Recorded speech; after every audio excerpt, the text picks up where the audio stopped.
Hey y'all. Um, I, I was reminded of this earlier today. Uh, so those of you that have kids, or that if you just have nieces and nephews or grandkids, or whatever, or if you plan to have kids, or if you have friends with kids, basically if you're around kids, um, they're listening to us, you guys. And sometimes you don't think about it when they're really little because you're like, meh, they're little, they're not listening, or they're not paying attention, one or the other. And I was so wrong, very wrong. At least with my first one, I was just not uh, smart about it. Actually, Kinley, my husband's daughter, we got married when she was 8. Yeah, right. No, she had just turned 9. I met her when she was 8. She was 9. And y'all, I had been single, or not single, I had been childless for 38 years. So I got in trouble. I got in trouble from Brad because I I would say, "Come on, like we're off like a prom dress," and I didn't realize because I didn't think anything about saying we're off like a prom dress or I'm sweating like a hooker in church. I I didn't think about things I was saying in the eyes of a 9-year-old and how it might sound coming out of her mouth. So I learned really quickly kids are listening, and they're also modeling our behaviors, which is very concerning. Um, like Ava knew at a very young age when Miles started crying how to comfort. Like I would all, mommy's here, it's okay. Because this one time, I may have told y'all this. She was, I don't know, he was standing up. So she was probably 3 and he was 1. He was little.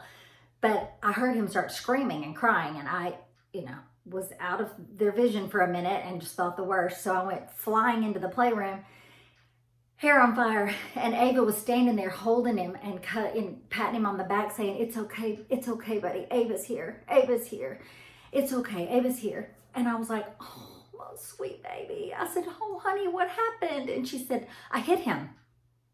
And I was like, oh, okay.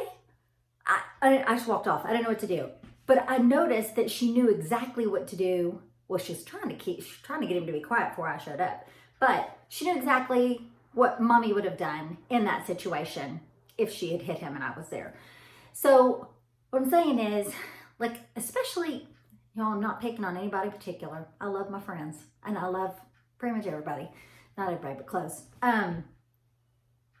Like as much as alcohol, like I don't know if y'all have noticed, y'all, everywhere I go, it's like mommy juice in a wine glass, and all the shirts that say, it's mommy o'clock with the wine all over it, and all the wine, and which I love wine. I have any problems with wine. Wine people don't hate. But you guys, my dad was when he died, a recovering alcoholic. But I just remember seeing my dad having way too much to drink and being disturbed by it and upset over it and just frankly disappointed. And I was so proud of him when he did quit. So proud. But I don't want my kids to ever see me like that. My kids have never seen me like that. They've seen me have a glass or a beer or maybe a rum and coke at the lake. But honestly, it is so rare that I drink. Brad gets mad at me. He says I don't drink enough. But it's so rare that my kids ever see me drink. And at home, around my kids, I don't even joke about it. I say, oh God, I'm driving me to drink. I need a drink. Because I don't want to raise kids, especially in this country where binge drinking is popular because we have a drinking age. So it's a, forbidden fruit. And, in Europe, they don't have a lot of binge drinking because there really is no drinking age. Kids don't think anything of it. But here it's a forbidden fruit and kids binge drink. And a lot of kids die from alcohol poisoning and alcohol related deaths. And it's concerning to me. So just pay attention. Your kids are listening. They're listening, and I don't want my kids thinking mommy has to have a drink, that I can't handle it. I can handle it. They're also listening to our language. Y'all, I'm going to be the first one to admit, my bad. I swear. I do swear in front of my kids. I try not to, but they know that occasionally there's times. And my kids are 4th and 6th grade, and both of them have told me, it's okay, mommy. We heard it on the playground. Now, I love their school. You will not find another mom that loves their kids' school as much as I do. And that's the truth. Sing their praises. I don't know how many people I brought to that school. Love their school. But hear me out. It's the best school I know of. But it's still going to happen. Kids are still going to hear kids swear. It doesn't matter where you go. You can go to a Christian school or a Catholic school. It doesn't matter. There's going to be always kids that swear. And even my fourth grader said, oh, Mommy, when I go to aftercare, I hear the middle school all the time. They're always swearing. They're using this word and that word and F word. And so anyway, I do swear. I'm trying to make excuses for myself here. But occasionally I need to really watch it because there was one time recently, about a year ago, Ava asked me, Mommy, is a bad word? And my eyes almost popped out of my head and I was like, oh, yes. Ugh, that's a terrible word. And she said, what does it mean? And I said, it means vagina. And y'all, tears. She was laughing so hard. And she was like, I said, wherever did you hear that word? Because I don't use that word. I can think of 4 times in my life I said it. And she said, from you. And I was like, oh, Jesus be near. When? What? What? When? Have you ever heard me use that word?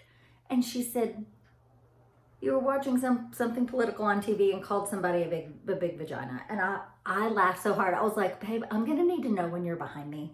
Okay? Because that is one of the 4 times I remember. I remember the exact day I said it. And I remember the situation and everything. It was warranted. I'll tell you that. But we also have, they're watching how we handle stress, how we handle conflict and situations and like traffic. We've gotten to where I've told my kids, used to when I get really frustrated, y'all, this is going to be really funny. When I get really frustrated, I always go, and that's my frustrated voice. I know, it's ugly. And so anyway, now we have named that frustrated mommy voice, one that gets angry and can't handle stress and gets mad. We've named her Cheryl. So now, anytime I do that, they're allowed to say, shut up, Cheryl, get it together. And I'm like, that's right, Cheryl, get out of here. And then we turn on music and we handle stress. And it sounds crazy, but it's actually been very, very therapeutic for me as well as them to have some control of that. It's scary, y'all, when parents lose it or are not handling a situation well. We are their safe space. We are their safe place. And if we look like we're not handling something, can you imagine? I know it's hard because you have to go all the way back to when you were a little bitty. That's your world. That's your safe space. And if you see them losing it, that's scary. That's scary to see them not be able to handle stress or a situation or a conflict or feel like they need a drink to handle anything. I'll have a drink every once in a while, but I don't need one. I don't need anything like that. But I do need Cheryl to shut up occasionally.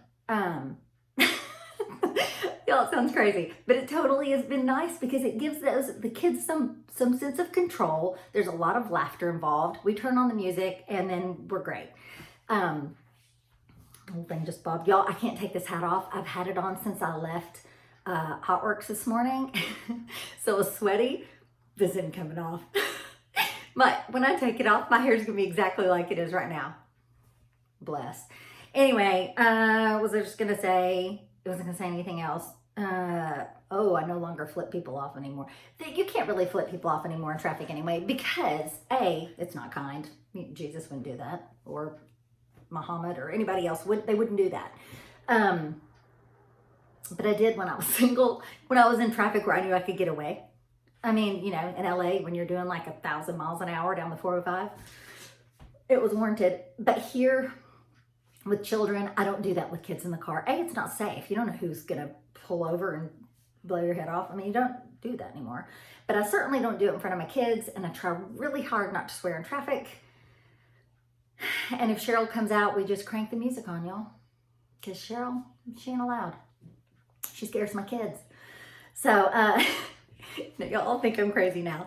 Anyway, I just wanted to mention, your kids are watching, they're listening, they're learning from you. Set a good example. And that's not just for parents, that's for all y'all. Have a good night.